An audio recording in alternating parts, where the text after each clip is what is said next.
ఫిరాయింపు ఎమ్మెల్యేలపై Telangana assembly speaker గడ్డం ప్రసాద్ కుమార్ సంచలన తీర్పు ప్రకటించారు. 10 మంది ఎమ్మెల్యేల్లో 5గురిపై ఈరోజు విచారణ పూర్తయింది. 5గురు పార్టీ మారినట్లు ఆధారాలు లేవన్నారు స్పీకర్.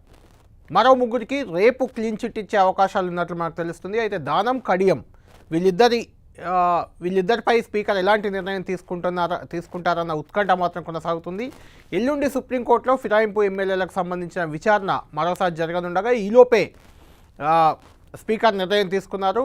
సుప్రీంకోర్టు డెడ్లైన్ ముంచుకొస్తున్న నేపథ్యంలో స్పీకర్ ఒక డెసిషన్ తీసుకోక తప్పని పరిస్థితి ఎదురైంది. దీంతో 5గురు ఎమ్మెల్యేలు తెల్లం వెంకట్రావు, బండ్ల కృష్ణమోహన్ రెడ్డి, టి ప్రకాష్ గౌడ్, గూడెం మైపాల్ రెడ్డి, అరికెపూడి గాంధీ వీళ్ళ 5గురిపై స్పీకర్ నిర్ణయం తీసుకున్నారు. వీళ్ళ 5గురు పార్టీ మారినట్లు ఎలాంటి ఆధారాలు లేవు అని స్పీకర్ గుర్తించి దానికి సంబంధించిన క్లారిటీ కూడా ఇచ్చేశారు. ఒక నోట్ కూడా రిలీజ్ చేశారు. స్పీకర్ కార్యాలయం నుంచి ఒక నోట్ రిలీజ్ అయింది. మరో 3గురు ఎమ్మెల్యేలు పోచారం శ్రీనివాసరెడ్డి, అదేవిధంగా కాలే యాదయ్య, జగిత్యాల ఎమ్మెల్యే సంజయ్, ఈ 3గురికి కూడా క్లీన్ చిట్ ఇచ్చే అవకాశం ఉన్నట్టు తెలుస్తుంది. అది రేపిస్తారా ఎల్లుండి ఇస్తారా అనేది చూడాల్సి ఉంది. అయితే దానం నాగేందర్ బీఆర్ఎస్ ఎమ్మెల్యేగా ఉండి సికింద్రాబాద్ ఎంపీగా కాంగ్రెస్ బీఫామ్పై పోటీ చేసిన నేపథ్యంలో ఆయనపై ఖచ్చితంగా రాజీనామాను వేటో పడే అవకాశం స్పష్టంగా కనిపిస్తుంది. అటు కడియం శ్రీహరి కూడా తన కూతురు కడియం కావ్య తరఫున బీఆర్ఎస్ ఎమ్మెల్యేగా ఉండి కాంగ్రెస్ ఎంపీ అభ్యర్థి తన కూతురే ఆమె కడియం కావ్య, ఆమె తరఫున ప్రచారం నిర్వహించారు. దానికి సంబంధించి క్లారిటీ కూడా ఉంది. కాబట్టి ఆయనపై ఎలాంటి నిర్ణయం తీసుకుంటారు, అంటే కడియం దానం ఇద్దరిపై ఎలాంటి నిర్ణయం తీసుకుంటారు అనేది కొంత ఆసక్తి రేపుతుంది. దీనికి సంబంధించి కొంత గడువు సుప్రీంకోర్టు కోరే అవకాశం ఉంది. రేపు ఒకవేళ 3గురు ఎమ్మెల్యేలపై పోచారం శ్రీనివాసరెడ్డి, జగిత్యాల ఎమ్మెల్యే సంజయ్, అదేవిధంగా కాలే యాదయ్య చేవెళ్ళ ఎమ్మెల్యేపై రేపు నిర్ణయం తీసుకుంటే కడియం దానంపై ఎలాంటి నిర్ణయం తీసుకోవాలనే దానిపై స్పీకర్ కొంత టైం తీసుకునే అవకాశం కనిపిస్తుంది. అయితే ఈ విషయం ఇప్పుడు బీఆర్ఎస్ కాంగ్రెస్ పార్టీల మధ్య వాదోపవాదాలకు దారితీస్తుంది. స్పీకర్ నిర్ణయాన్ని కాంగ్రెస్ స్వాగతిస్తుంటే, ఏమైనా ఉంటే కోర్టులోకి వెళ్ళి తెలుసుకున్నట్టు కాంగ్రెస్ చెప్తుంటే, బీఆర్ఎస్ మాత్రం ఖచ్చితంగా స్పీకర్ నిర్ణయం రాజ్యాంగ విరుద్ధం, మళ్ళీ హైకోర్టు అంటే సుప్రీంకోర్టు తీర్పిచ్చిన నేపథ్యంలో, సుప్రీంకోర్టు ఆదేశాలతో స్పీకర్ నిర్ణయం తీసుకున్న నేపథ్యంలో ఇప్పుడు హైకోర్టుకే వెళ్ళాలి. బీఆర్ఎస్ హైకోర్టుకు వెళ్ళి అక్కడ అప్పీల్ చేసుకోవచ్చు డివిజన్ బెంచ్ని. ఆ తర్వాత అక్కడ బీఆర్ఎస్కి ఏమైనా భంగపాటు ఎదురైతే అప్పుడు మళ్ళీ సుప్రీంకోర్టుకు వెళ్ళే అవకాశం ఉంది. కాబట్టి హైకోర్టుకు వెళ్ళేందుకు బీఆర్ఎస్ పార్టీ రెడీ అవుతుంది. ఇప్పుడు ఇది చాలా ఇంట్రెస్టింగ్గా మారింది. స్పీకర్ నిర్ణయం తీసుకున్న తర్వాత, స్పీకర్ క్లీన్ చిట్ ఇచ్చిన తర్వాత గూడెం మైపాల్ రెడ్డి 10 టీవీతో మాట్లాడారు. ఆయన ఏమన్నారు ఒకసారి చూద్దాం. స్పీకర్ గారు తీసుకున్న నిర్ణయము న్యాయము నీళ్లు పాలు పాలని తెలిసిపోయింది. వీళ్ళు బీఆర్ఎస్ ఎమ్మెల్యేలే కాంగ్రెస్ లో కలవలేరని చెప్పి స్పీకర్ నిర్ణయం తీసుకోవడం జరిగింది. అది వాస్తవమైన విషయమే. అది ఈ రోజు ఈ టర్మ్ లో జరిగినటువంటి ఒక విషయం కాదు. ఇది చాలా రోజుల నుంచి రాజ్యాంగ వ్యవస్థ నుంచి శాసన మండలాలు, శాసన సభలు, పార్లమెంట్ సభలు ఉట్టి నుంచి గిట ప్రధానమంత్రిని కలవచ్చు, ముఖ్యమంత్రిని కలవచ్చు, ఏ విషయంలోనే కలవచ్చు. కలిసినప్పుడు 3 రంగుల జెండా వేస్తారు. ప్రధానమంత్రి గిట్ట వేసుకున్నాడు గుళ్ళేపోతే. కాబట్టి దానికి ఎక్కడ తప్పు పట్టవలసిన అవసరం లేదు. న్యాయస్థానంలో న్యాయం జరిగిందని భావిస్తాం.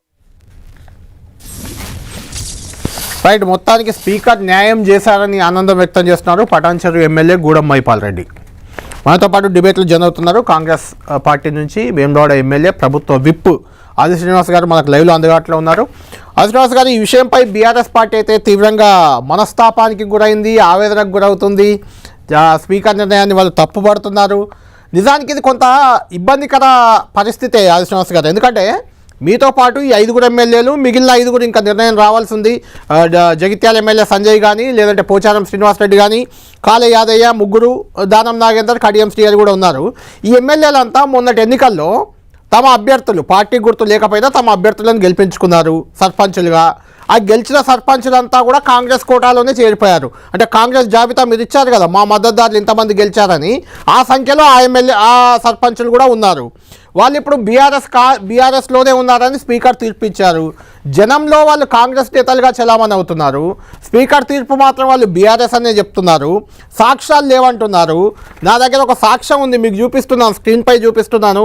ఈ సాక్ష్యం ఏంటంటే, కాంగ్రెస్లోకి Rajendra Nagar BRS MLA Prakash Goud 12 July 2024 నాడు తెలంగాణ కాంగ్రెస్ అఫీషియల్ అకౌంట్లో, ట్విట్టర్ అకౌంట్లో పెట్టిన పోస్ట్ ఇది, ఫోటోతో సహా పెట్టారు. తర్వాత ఏప్రిల్ 17 రాజు పిసిసి అధ్యక్షుడు పిసిసి అధ్యక్షుడు ముఖ్యమంత్రి ఇద్దరి సమక్షంలో కాంగ్రెస్లో చేరిన భద్రాచలం ఎమ్మెల్యే తెల్లం వెంకట్రావు. ఇది 7 ఏప్రిల్ 2024. 13 జూలై 2024 కాంగ్రెస్ పార్టీలో చేరిన షేర్లింగంపల్లి ఎమ్మెల్యే అరకెపూడి గాంధీ. 15 జూలై కాంగ్రెస్లో పటాన్చెరు బీఆర్ఎస్ ఎమ్మెల్యే గూడెం మైపాల్ రెడ్డి, గాలి అనిల్ కుమార్ చేరిక. కండువా కప్పి పార్టీలోకి ఆహ్వానించిన ముఖ్యమంత్రి రేవంత్ రెడ్డి. తర్వాత 6 జూలై ముఖ్యమంత్రి రేవంత్ రెడ్డి సమక్షంలో కాంగ్రెస్లో చేరిన MLA Bandla Krishnamohan Reddy. Official Twitter handle Congress party దాంట్లో చేసిన ఈ 5 ఎమ్మెల్యేలకు సంబంధించిన కీలక ఆధారం నా దగ్గర ఉంది. స్పీకర్ ఆధారాలు లేవని చెప్తున్నారు. ఏంటి దీన్ని ఎలా చూడాలి అంటే, నేను బీఆర్ఎస్ పార్టీని ఏం సమర్థించట్లేదు. బీఆర్ఎస్ పార్టీ ఇంతకంటే ఎక్కువగా ఫిరాయింపులను ప్రోత్సహించింది. తలసాని శ్రీనివాస్ యాదవ్ లాంటి వాళ్ళను, ఆయన టీడీపీ ఎమ్మెల్యేగా ఉంటే ఆయనను తీసుకొచ్చి ఏకంగా మంత్రి పదవే కట్టబెట్టారు, క్యాబినెట్లోనే పెట్టేసుకుంది. బీఆర్ఎస్ పార్టీ మీకంటే తక్కువ చేసిందని అనట్లేదు, కానీ దీన్ని ఎలా చూడాలి? శ్రీనివాస్ గారు, మీరు సుదీర్ఘకాలం ప్రజా జీవితంలో ఉన్నారు. ఈ స్పీకర్ వ్యవస్థ, అటు సుప్రీంకోర్టులో తీర్పులు, ఇటు బీఆర్ఎస్ కాంగ్రెస్ వ్యవహారం, ఇదంతా పక్కన పెడితే జనం యాంగిల్లో దీన్ని ఎలా చూడాలి?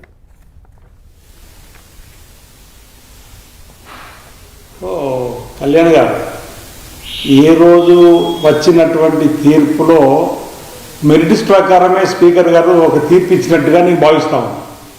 అందుకే ఈ తీర్పును స్వాగతిస్తున్నట్టుగా ఎప్పుడు ప్రకటన కూడా మీరు చూసి ఉంటారు, ప్రెస్ మీట్ ద్వారా కూడా చెప్పడం జరిగింది.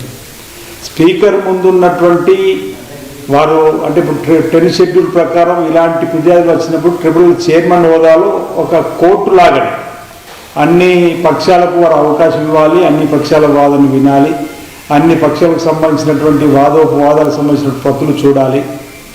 మెరిట్స్ ప్రకారం ఒక తీర్పు వస్తుంది. అంటే వారికి ఉన్నటువంటి విశేష అధికారం అనుకుందాం, ఆ కోర్టుకు ఉన్నటువంటి ప్రత్యేకమైనటువంటి కోణమే చూసుకుందాం. ఆ కోణంలో వారు మెరిట్స్ ప్రకారం తీర్పు ఇచ్చినట్టుగా మనం భావించాలి. ఈరోజు దానికి అనుగుణంగా నాకు తీర్పు రాలేదు అనుకూలంగా చెప్పని వ్యక్తిగా నిందారోపణలు చేయడాన్ని తప్పడతాం. ఒకవేళ ఆ తీర్పు మీకు సహితం కానప్పుడు పైకోర్టుకు వెళ్ళే అవకాశం ఉంటే వెళ్ళండి. మీరు పైకోర్టుకు వెళ్ళి మీకు ఏమేమి జరిగింది ఇబ్బంది చెప్పుకునే అవకాశం ఉంది. కానీ ఇక్కడ స్పీకర్ గారిని అవేళగా మాట్లాడిన మాటలు కానీ వారిని వ్యక్తిగతంగా విమర్శించేటువంటి సందర్భం తప్పడుతూ దీనికి ముఖ్యమంత్రి గారికి లింక్ కలుపుతా ఉన్నారు. ఈరోజు ఒక మాట అన్నారు, ప్యాలెస్ హౌస్ నుంచి వచ్చినటువంటి మాటలు. అసలు ప్యాలెస్కు అలవాటు పడ్డటువంటి కుటుంబం ఎవరో తెలుసు, ప్యాలెస్ జీవితం ఎవరు అనుభవించారో తెలుసు. ఈరోజు రేవంత్ రెడ్డి గారు ముఖ్యమంత్రి అయిన తర్వాత తను ఇదివరకు ఎప్పుడు ఉన్నాడో ఇంట్లో ఆ ఇంట్లో ఉండే పరిపాలన సాగిస్తుండ్రు, ఫామ్ హౌస్ నుండి పరిపాలన సాగిస్తున్నాడు. 18 గంటలు ప్రతినిత్యం కష్టపడుతున్నారు. ఉప ముఖ్యమంత్రి, మంత్రులు మా అందరినీ కూడా పరిగెత్తిస్తున్నాడు, అధికారులను కూడా సమన్వయం చేసుకుంటూ ఈరోజు రాష్ట్రాన్ని అభివృద్ధి పత్రంలో తీసుకొని పోతున్నటువంటి వారి మార్పు తెలంగాణ రాష్ట్ర అభివృద్ధి కోసం ఉంటుంది. కానీ ఈరోజు ఇచ్చినటువంటి తీర్పుకు వారికి ఏమన్నా బంధం? ఎందుకు బీఆర్ఎస్ పార్టీ కలుపుతుందో మాకు అర్థం కావడం లేదు. బీఆర్ఎస్ పార్టీ మొదటి నుంచి కూడా రేవంత్ రెడ్డి గారు అంటే ఎందుకో ఒక రకమైనటువంటి కోపము, లేదంటే కళ్ళల్లో మంటలు, నిప్పులు వేసుకుని మాట్లాడినట్టు ఉంటుంది. ఈరోజు తీర్పుకు రేవంత్ రెడ్డి గారికి సంబంధం అనేటువంటి దాన్ని కూడా నేను మీద వారు అడగదలుచుకున్నా. ఈరోజు వచ్చినటువంటి తీర్పులో వారి ట్రిబ్యునల్ చైర్మన్గా వారి ముందున్నటువంటి మీరు గడ్డం ప్రసాద్ కుమార్ గారి నుంచి మీకు తెలుసు, వారు ఒకరు చెప్తే చేయవలసినటువంటి సందర్భం వారికి వస్తాయని అనుకోండి. వారు ఉద్దండులు, వారి ఇప్పుడు రాజకీయ జీవిత చరిత్రను చూసారు. వారికి ఉన్నటువంటి మెరిట్స్ ఆధారంగా వారు తీసుకున్న నిర్ణయాన్ని స్వాగతించాలి. లేదు వారి ఆలోచన మీకు ఏదైనా పొరపాటు అనిపిస్తే మీరు పైకి వెళ్ళండి, మాకేం అభ్యంతరం లేదు. కానీ వ్యక్తిగా నిందించడం అనేదాన్ని మేము తప్పడతా ఉన్నాం. ఈరోజు ముఖ్యమంత్రి గారు ఏదో ప్యాలెస్ నుంచి వచ్చిన ప్రతులనే వారు కాదు, అసెంబ్లీలోనే వారు విచారణ జరిపారు. మీ బీఆర్ఎస్ పార్టీకి సంబంధించినటువంటి నాయకులు కూడా వారు పిలిచారు, మీకు సమయాన్ని కేటాయించారు. మీరు పసలేని ఆరోపణలు చేసినటువంటి సందర్భమా, మీరు చెప్పినటువంటిది అక్కడ చూపలేకపోయినరా అనేది మెరిట్ సాధారణంగా ఏం జరిగిందని మీకు చెప్పలేదు. వచ్చిన తర్వాత జడ్జిమెంట్ చూసిన తర్వాత దానిపైన ఈరోజు ఏమంటుండ్రు, అరే మాకు జడ్జిమెంట్ కాదు, నా మాట వినండి, జడ్జిమెంట్ కాదు 4 ఏళ్ళు అని చెప్పినట్టే. అరే మీరు మున్సిపల్ కోర్టు కానీ, జిల్లా కోర్టు కానీ, హైకోర్టు కానీ, సుప్రీంకోర్టు కానీ ఏదైనా తీర్పు ఇచ్చిన వెంటనే 4 ఏళ్ళు 5 రోజులు చదివి తర్వాత అప్లోడ్ చేస్తారు, తర్వాత తీర్పిస్తారు. తీర్పు ప్రతులు వస్తాయి 3 రోజులకో 4 రోజులకో. అది కూడా ఆ మాత్రం కూడా తెలియనట్టుగా స్పీకర్ కార్యాలయం మీద ఈరోజు అబాండాలు వేసే కార్యక్రమం మాకు 4 ఏళ్ళని చెప్తున్నారు, మాకు కాపీలు ఇస్తే పోవాలి, తీసుకోవాలి, తదుపరి దానిలో ఉన్నటువంటి నీకు అదే అంటున్నాను. మెరిట్స్ ఆధారంగా గౌరవ స్పీకర్ ట్రిపుల్ చైర్మన్ హోదా ఇచ్చినట్టు తీర్పు చూసినప్పుడు మీరు స్పందించే ప్రయత్నం చేస్తాం. వాళ్ళు కూడా అదే విధంగా స్పందించాలి. కానీ ఏకంగా నిందలు మోయడం అనేది సబబు కాదు. స్పీకర్ గారు గడ్డ ప్రసాద్ కుమార్ గారు తీసుకున్న నిర్ణయం మేము స్వాగతిస్తా ఉన్నాం, సహేతుకమని భావిస్తా ఉన్నాం. రైట్. ఇదే అంశంపై దాసా శ్రవణ్ గారు ఎమ్మెల్సీ కూడా మనకు ఫోన్ లైన్లో అందుబాటులో ఉన్నారు. శ్రవణ్ గారు, స్పీకర్ నిర్ణయం తీసుకున్నారు, 5 ఎమ్మెల్యేలు పార్టీ మారినట్లు ఆధారాలు లేవని చెప్పారు. మీకేమైనా అభ్యంతరాలు ఉంటే మళ్ళీ దానిపై హైకోర్టుకు వెళ్ళే అవకాశం ఉంది, మళ్ళీ సుప్రీంకోర్టుకు కూడా వెళ్ళే అవకాశం ఉంది. అయితే స్పీకర్ నిర్ణయాన్ని తప్పుపడుతూ స్పీకర్ కార్యాలయాన్ని మీరు విమర్శిస్తున్నారు, ఇది కరెక్ట్ కాదు అనేది ఆర్ శ్రీనివాస్ గారు చెప్తున్న మాట ఒకటి. రెండోది, స్పీకర్ చెప్పిన కీలక అంశం ఏంటంటే వాళ్ళు 5 ఎమ్మెల్యేలు కూడా బీఆర్ఎస్ సభ్యత్వాన్ని రద్దు చేసుకోలేదు, వాళ్ళు అలాంటి ఆధారాలు లేవు. వాళ్ళంతా ప్రతి నెల బీఆర్ఎస్ ఎల్పీ కార్యాలయానికి డబ్బులు కూడా జమ చేస్తున్నారు, సభ్యత్వ రుసుము కూడా అనేది ఒక అంశం. దీనికి ఏం చెప్తారు?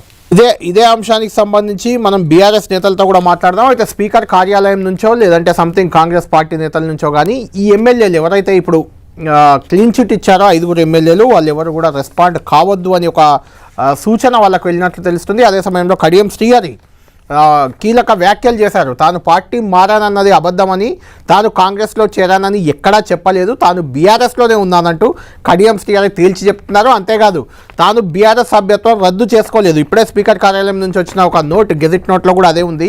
ఈ ఎమ్మెల్యేలు ఎవరు కూడా బీఆర్ఎస్ సభ్యత్వాన్ని రద్దు చేసుకున్నట్లు ఆధారాలు లేవన్నారు. ఖచ్చితంగా వాళ్ళు రద్దు చేసుకోలేదు, వాళ్ళు పార్టీ మారారు అంతేగాని సభ్యత్వాన్ని అక్కడ రద్దు చేసుకోలేదు, ఇక్కడ కాంగ్రెస్ సభ్యత్వాన్ని తీసుకోలేదు. అందులో ఎలాంటి అనుమానం లేదు. శ్రావణ్ గారు మనకు లైన్లో అందుబాటులో ఉన్నారు.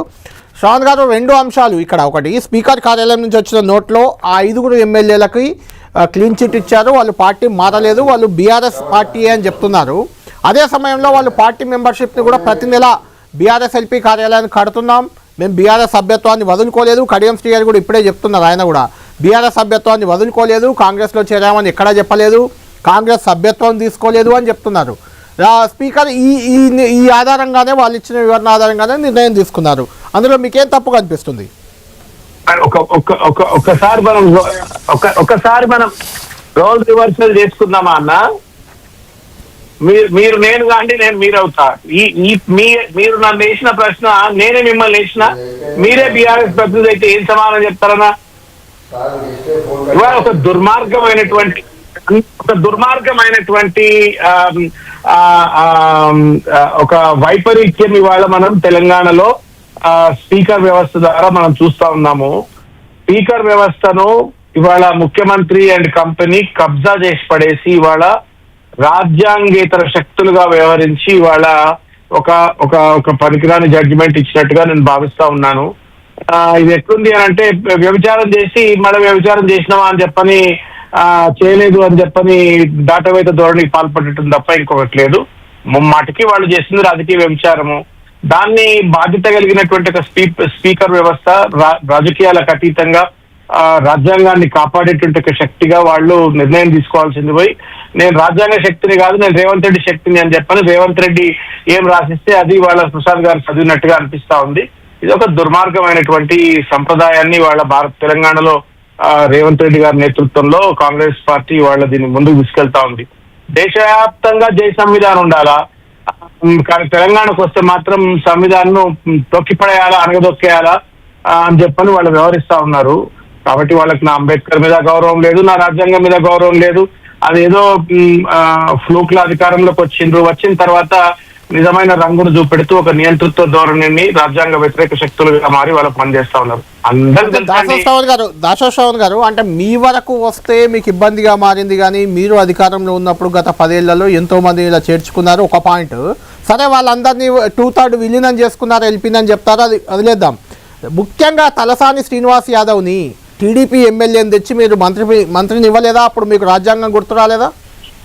నేను అదే అంటున్నా. నాకంటే తెలుగు కళ్ళలో కళ్యాణ్ గారు, చెన్నమనేని గారు అంటే చాలా పెద్ద మేధావులు, తెలంగాణలో పెద్ద మేధావి జర్నలిస్ట్. మీరు ఇప్పుడు కాంగ్రెస్ పార్టీ 2024 మేనిఫెస్టో గూగుల్లో కొట్టండి, 2024 manifesto of Indian national Congress. నాకు తెలిసి ఇండియన్ నేషనల్ కాంగ్రెస్ INC.com ఏదో ఉంటది, వెబ్సైట్ లో ఇప్పటికి కూడా ఉంటది. గూగుల్లో కొడితే కూడా మీకు కనబడుతుంది.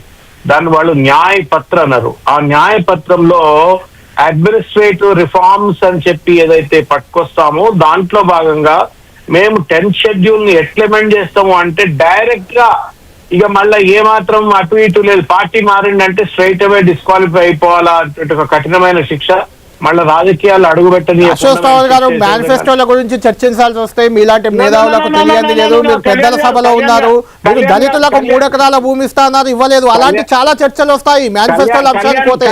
అది కాదండి ఇక్కడ పాయింట్, అది కాదు. అప్పుడు మీరు చేసినప్పుడు మీకు కరెక్ట్ అనిపించింది, ఇప్పుడు తప్పు అనిపిస్తుందా? కళ్యాణ్ గారు ఒక మాట ఎందుకే ఈ చర్చ మరిగా?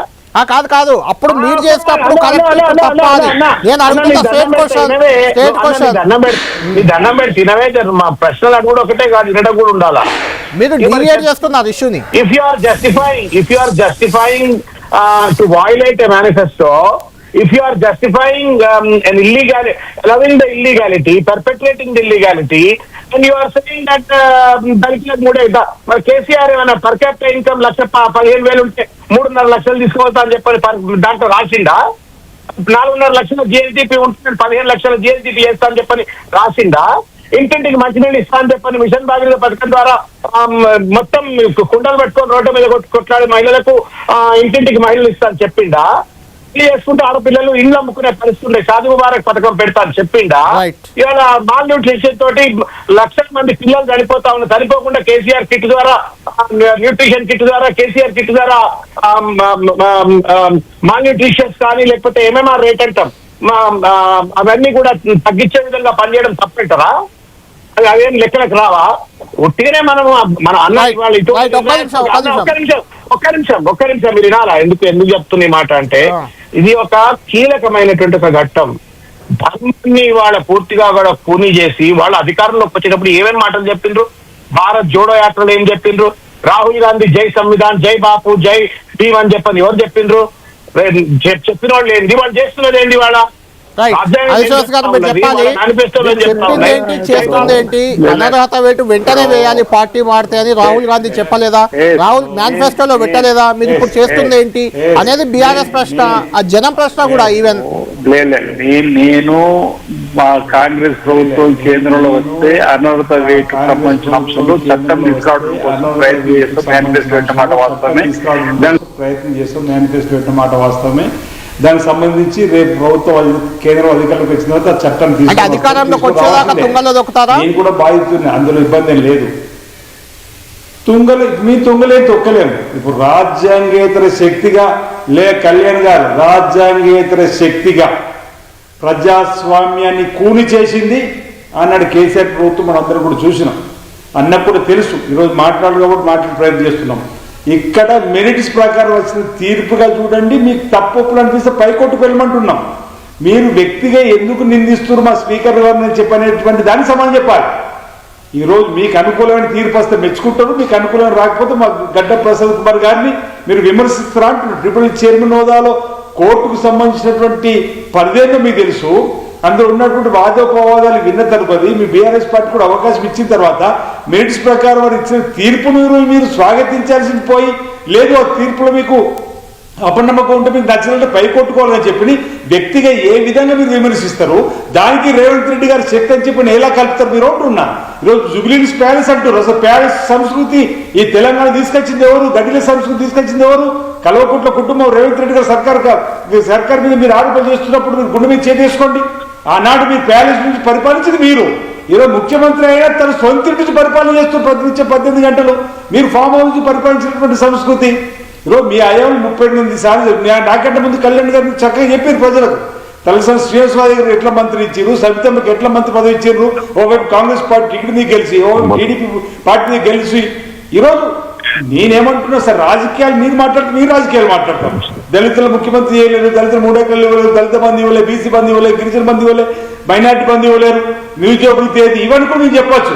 మీకు అయ్యాలో 10 సంవత్సరాలు ఇన్ని చేయలేరు. మీరు 2 ఏళ్ళు అవుతుంది మీ ఆడపిల్ల పార్టీస్ కోసం ఉచిత ప్రయాణం మొదలు పెట్టడం, 200 యూనిట్లు కరెంటు కాల్చుకున్న ఉచితం కరెంటు బిల్లు కడతలేరు, 25 లక్షల కుటుంబాలకు 2 లక్షలు చేసినాం. మీరు మిత్తి మాఫీ చేసిన Right, సందర్భం, right. ఈరోజు పదేళ్లలో ఒక సామెత పది రేషన్ కార్డులు ఇవ్వలేదు, మీరు రేషన్ కార్డులు ఇచ్చినాం, Right. సన్నబియ్యం ఇచ్చినాం, Right. డబుల్ బెడ్రూమ్ అని ఇవ్వలేరు, మీ ఇందిరా మిల్లు ఇచ్చినాం, ఇవన్నీ Final ఓకే. మీ గా- సంక్షేమంతో మా సంక్షేమంతో ప్రజలు ఆల్రెడీ తీర్పిస్తున్నారు. రైట్ ఫైనల్ గా శ్రవణ్ గారు ఐదుగురికి క్లీన్ చిట్ వచ్చింది. ఇంకో ముగ్గురికి కూడా నలుగురికి కూడా వచ్చే అవకాశం ఉంది. పడితే దానం నాగేందర్ పై ఒక్కరిపైనే వేటుపడే ఛాన్స్ కనిపిస్తుంది. ఏంటి మీ ఫ్యూచర్ ప్లాన్ ఏంటి? మీరు ఎలా ప్రొసీడ్ అవుతారు ఈ అంశంలో?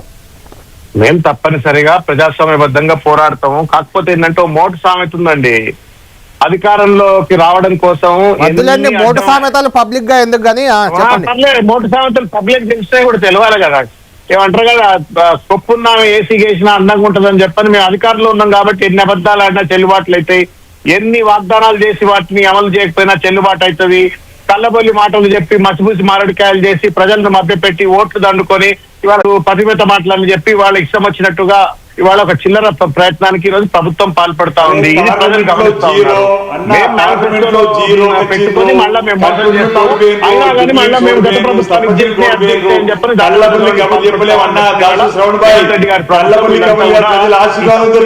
వత్తాసు పలుకుతా ఉన్నారు. ఇది బ్లాక్ డే తెలంగాణ. సారీ, జై సంవిధాన్, జై బాపు, జై దీవన్ తెలంగాణలో ప్రజలు మభ్య పెడుతున్నారు.